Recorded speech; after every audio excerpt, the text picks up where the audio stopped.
ഈ മഴക്കാലത്ത് പകർച്ചവ്യാധിയുടെ കാലത്ത് ജനങ്ങൾ ആശ്രയമായി തേടിയെത്തുന്ന മഞ്ചേരി മെഡിക്കൽ കോളേജിൻ്റെ പിറകുവശമാണിത്. വെള്ളം കെട്ടിക്കിടന്ന കൊതുകുകൾ പെറ്റുപെരുകുന്ന സ്ഥലം. അധിക നേരം ഇവിടെ നിൽക്കാൻ പോലും ഭയമുള്ള സാഹചര്യമാണ്. പകർച്ചവ്യാധിയുടെ കാലത്ത് രോഗികൾക്ക് ആശ്രയമാകേണ്ട ഒരു മെഡിക്കൽ കോളേജ് തന്നെ രോഗം പരത്താൻ ഇടയാക്കുന്ന സാഹചര്യം മാതൃഭൂമി ന്യൂസ് റിപ്പോർട്ട് ചെയ്തിരുന്നു. പിന്നാലെ അധികൃതർ കണ്ണു തുറന്നു. 2 ദിവസത്തിനകം പ്രശ്നത്തിന് പരിഹാരം കണ്ടു. മെഡിക്കൽ കോളേജിലെ അത്യാഹിത വിഭാഗത്തിന് പിന്നിലെ മലിനജലം കെട്ടിക്കിടന്ന കൊതുകുകൾ പെറ്റുപെരുകിയ ഓട മൂടി.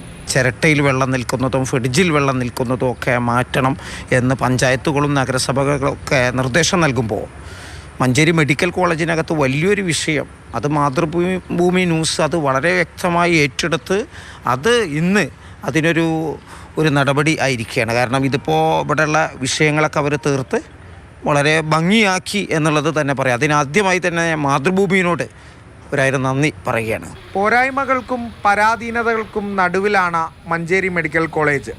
അതിനിടെയാണ് പുതിയൊരാശങ്ക കൂടി. എന്തായാലും വൈകിയെങ്കിലും ഇടപെടലുണ്ടായതിൻ്റെ ആശ്വാസമാണ് നാട്ടുകാർക്ക്. മാതൃഭൂമി ന്യൂസ്, മലപ്പുറം.